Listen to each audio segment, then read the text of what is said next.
Bonjour à tous les atmophiles, bienvenue sur Atmo. Aujourd'hui j'ai le plaisir, après la MX5NA en 130, en 115 chevaux, la MX5 NBFL en 146 chevaux, aujourd'hui on s'attaque à un autre monument de l'histoire automobile, à savoir cette sublime Mazda MX5 NCFL équipée du 1,8 litre qui développe 126 chevaux. Ça va envoyer sévère et c'est parti. J'ai raté mon claquement de doigts, mais c'est pas grave.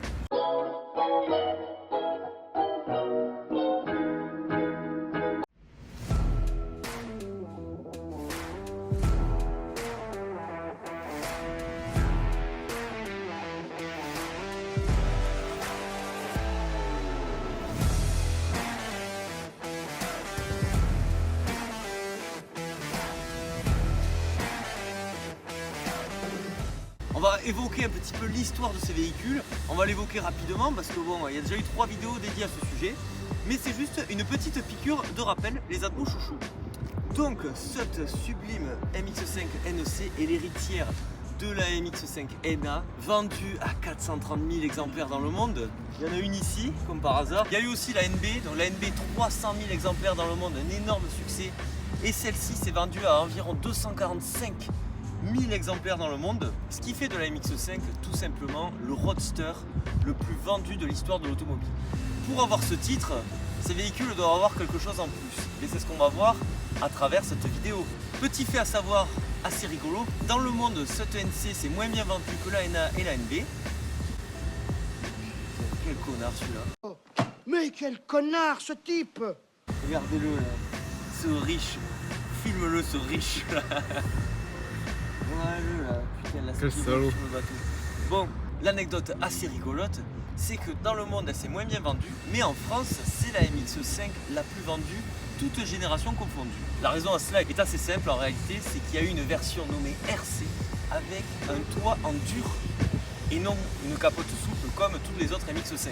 Les puristes crièrent au scandale, la brûlant au bûcher. Hérétique! Au bûcher! C'est le bûcher! Et bon, mais malgré tout, c'est vrai que ça révèle de nombreux avantages, notamment si vous la stationnez, il y a du vent, notamment si vous la stationnez en extérieur, c'est vrai que ça peut être pratique et ça on ne pense pas toujours, hein, n'est-ce pas les puristes? À tel point que cette MX5NC en version toit dur, donc CC, s'est vendu à 75% dans cette configuration en France.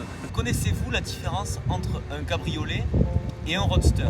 Le roadster en fait c'est l'essence même de la voiture plaisir. Le roadster c'est 2 places, cabriolet à toit souple, propulsion, c'est l'archétype du véhicule qui va pas servir à grand chose à part à se faire plaisir. Un cabriolet c'est juste un véhicule qui a une capote en toile. Chez Mazda on appelle des véhicules d'abord NA ou NB, mais il y a aussi les versions FL, NBFL, NCFL. Que veut dire FL? Face, lift, in English, yes. Win, the yes, need the no to win. Again the no. Celle-ci c'est une FL et c'est là où tu vas venir avec moi et qu'on va faire un tour du véhicule directement. Ça c'est la magie d'Atmo. Je me retrouve avec le propriétaire de ce bolide, un jeune atmophile fan de la chaîne et fan de Mazda. Villebrequin en PLS. Il a dit tout seul, pourquoi as-tu acheté ce véhicule, cher atmophile? Très bon compromis, je pense. Parce qu'au niveau prix, c'est moins qu'une ND, c'est plus joli à mon goût. Et c'est une voiture super polyvalente, donc moi c'est mon véhicule, mon daily. Je la roule tous les jours et j'en suis super satisfait, ça marche bien, tout est top. On verra après la conduite. Mais... Attention les atmophiles, ça va drifter, mais comme vous avez jamais vu. Et je vous le promets souvent, le drift. Alors attention les atmophiles, là ça rigole plus. On enlève l'anti-patinage, on est prêt à en Allez, découdre. c'est parti. Montre-nous tes talents de pilote.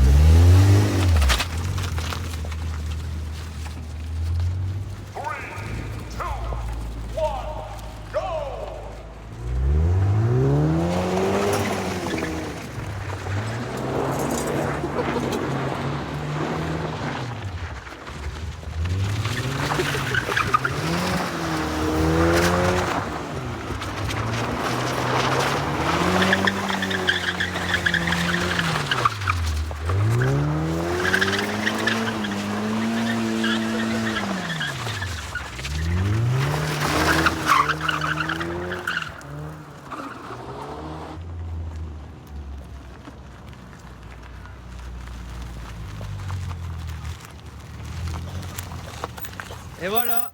Ça Et va voilà, on va y aller avant que la police arrive. Parce Allez, que c'est parti. Ça Oui, sent mauvais tout on ça. va y aller. Allez, au revoir, merci. Hein. Au revoir. Merci Atmophile. Ah, au revoir. Abonnez-vous. Hein. Abonnez-vous. Voilà. Donc la NCFL, qu'est-ce qu'elle a changé principalement? Elle a apporté ce sourire à la calandre. Parce que la première NC était assez terne.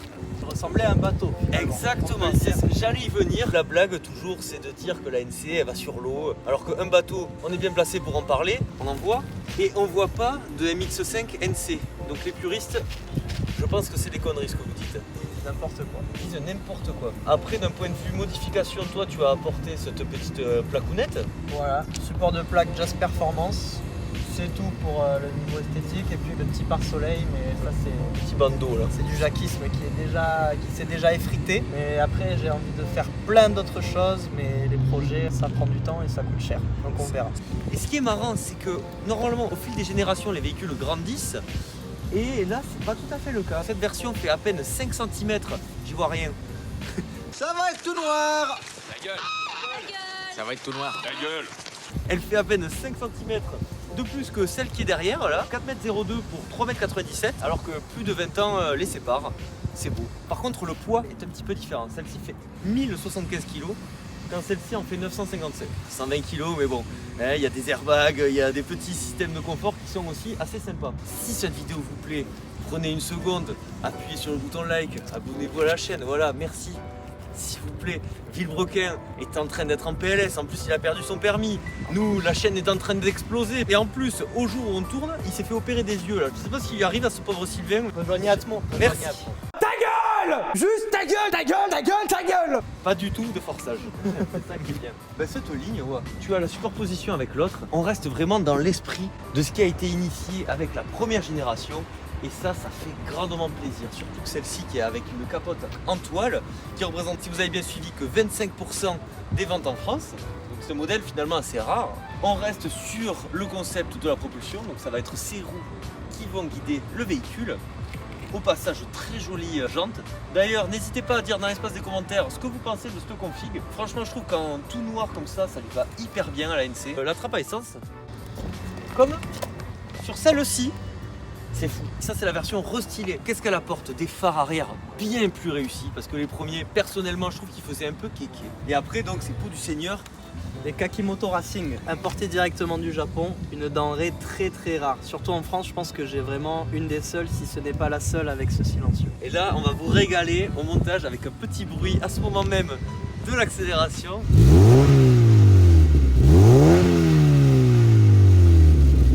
L'antenne, ils auraient pu faire quelque chose de plus réussi.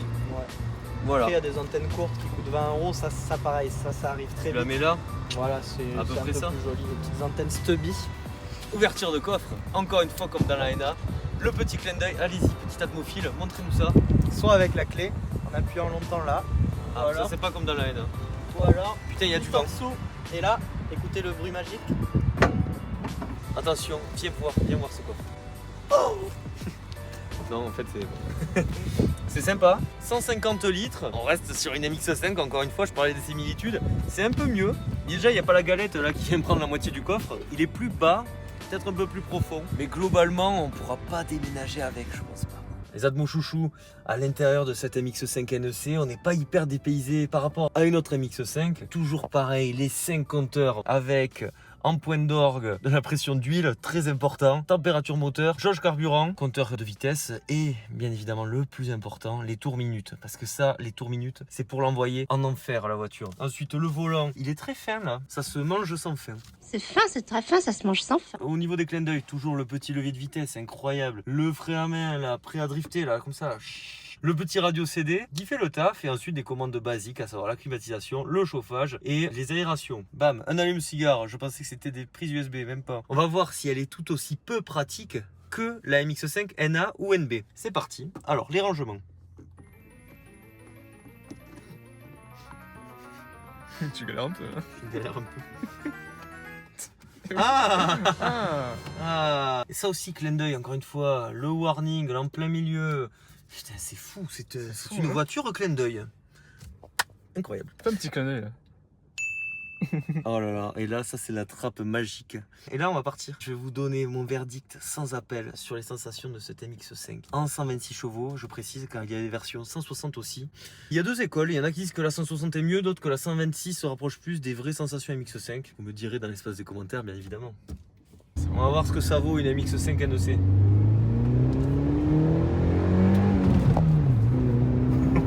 Eh putain, 125 chevaux, il respire bien hein. Ça pousse.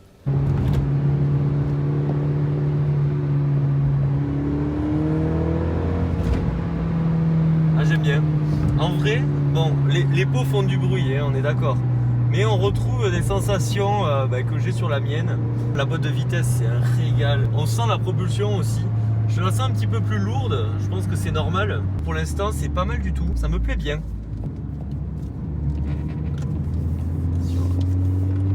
Je pense qu'elle peut partir aussi un peu...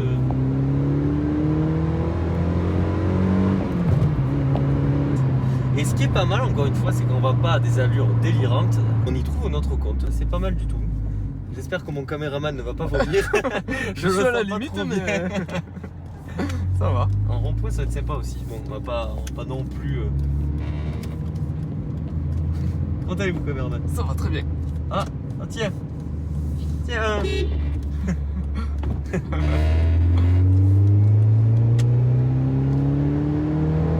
Oh c'est sympa quand même.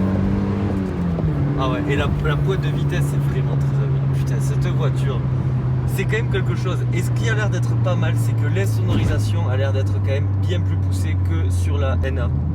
Et même la NB. Après il y a des bruits un peu bizarres, mais ça je pense que c'est aussi ce pot là. La MX5 des atmophiles, j'en parle assez souvent sur la chaîne, vous le savez. Mais c'est une voiture, c'est pas possible parce que c'est trop bien quoi, c'est génial.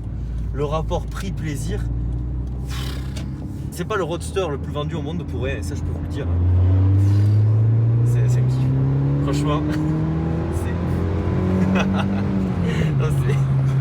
c'est énorme. Franchement, c'est énorme. J'aime beaucoup. Voilà. On n'a pas trop le temps pour pousser l'essai, mais si c'était que de moi, je la garderai là une petite semaine, les atmophiles. Je vous ferai des road trips avec. J'ai hâte de tester la ND parce que la NC elle a placé la barre assez haut quand même. En conclusion, les atmophiles, achetez une MX5. Voilà, merci, abonnez-vous, ciao. Non, je rigole. C'est une blague. J'adore rire. En conclusion, qu'est-ce qu'on peut dire sur cette voiture? Vous avez vu, c'est un bolide. C'est une voiture incroyable. À l'image de beaucoup de Mazda MX5, j'ai envie de vous dire. Mais c'est vrai que la NC a quelque chose de particulier. Sachez qu'à kilométrage et puissance équivalente, les NC de dernière génération valent plus cher que les premières ND. Ça veut bien dire quelque chose. La NC a une cote d'amour, elle a quelque chose d'un peu différent. Achetez une MX5, ça sera la meilleure des choses à faire. C'est une voiture, ça vous donne la banane, c'est génial. Si cette vidéo vous a plu, pensez au like, à l'abonnement, c'est hyper important. Pensez aux commentaires, si vous n'avez rien à dire, vous avez qu'à dire MX5 Forever ou Villebrequin en PLS. Le plus important, c'est de prendre soin de vous, donc prenez soin de vous. C'était Atmo, je vous dis à la prochaine, bisous, ciao.